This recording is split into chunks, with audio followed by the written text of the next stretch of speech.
Good afternoon. It is 12:35 on your Tuesday, June 18th, 2024.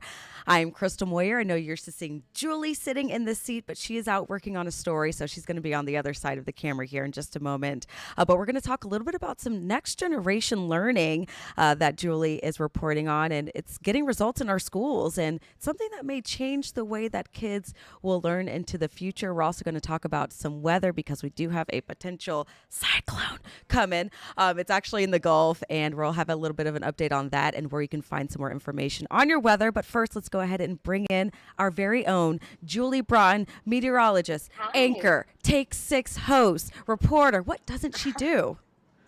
Take six guests today. So add that to it. Crystal, so nice to see you. I think this is our inaugural journey of you hosting and me being a guest. It, Have we it, done it this before? is.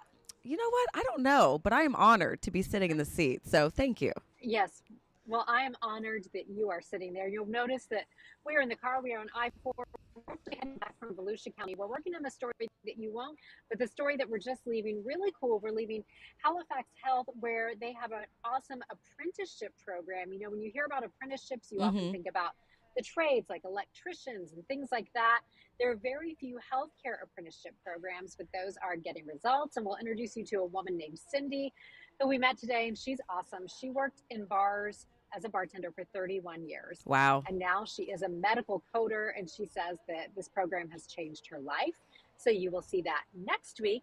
But what you will see today that Crystal mentioned is a really cool story about a pilot program, an educational pilot program that Orange County is the first place in the United States for this program. That's why it's a pilot program.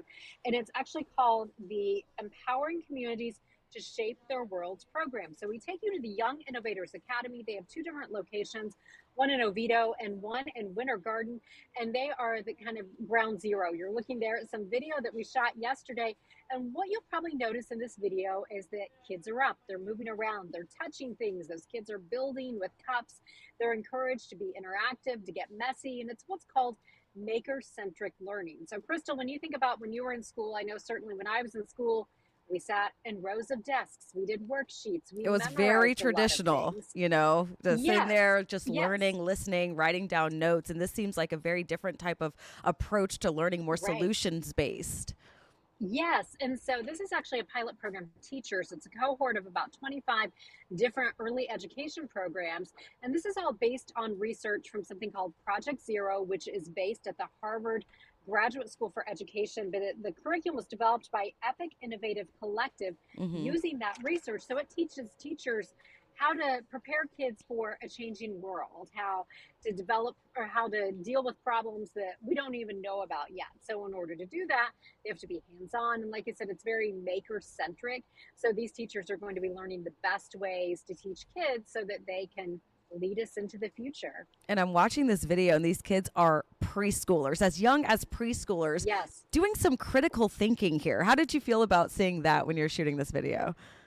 You know, I think it's awesome. I mean, if you think about just sitting and memorizing things, obviously there will always be those components to learning, right? We all need to Hmm. know our multiplication tables. We all need to know things we have to memorize, but this allows children to learn to problem solve at a very young age. So it's tangible what they do. They talk about problems, then they go to paper and they sketch a problem, they sketch a solution, and then they actually get in and build things. They have inventions. And so these are the kids that are going to be leading us into the future, solving problems, coming up with things that we can't even fathom right now. And this is the basis for that right here in Orange County, based on that research from Harvard. And you've been covering getting results in our schools for some time. You've Yeah. seen a lot of different projects, a lot of different schools and age groups. How do you feel about this program? I mean, even with your daughter, do you feel like this is kind of where people are Yes. starting to head towards as far as, letting the kids make their Yeah. decisions? Yeah, and and I feel like the kids are more engaged. Even Hmm. just, you mentioned my daughter, the transition from elementary school to when she first went to middle school and had more autonomy and was doing things like agriculture, and raising chickens and things like that. That's where kids really find what they're interested in, given some freedom to come up with solutions and to voice ideas and not and they find what they love. It's us all. And the teachers are excited about this. Again, they are learning new ways to teach these kids to help them go into the future.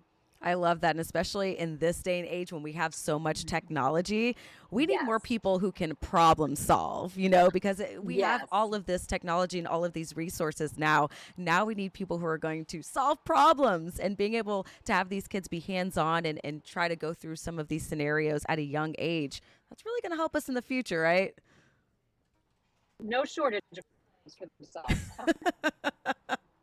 All right. Well, looks like you're hitting some of those areas on the road back from the Yeah. villages area. So we'll wrap things up with you, and you can catch Julie's getting results in our school story from the Young Innovators Academy tonight at 5:30 p.m. Of course, here on News 6, clickorlando.com, and our News 6 Plus app for your smart TV.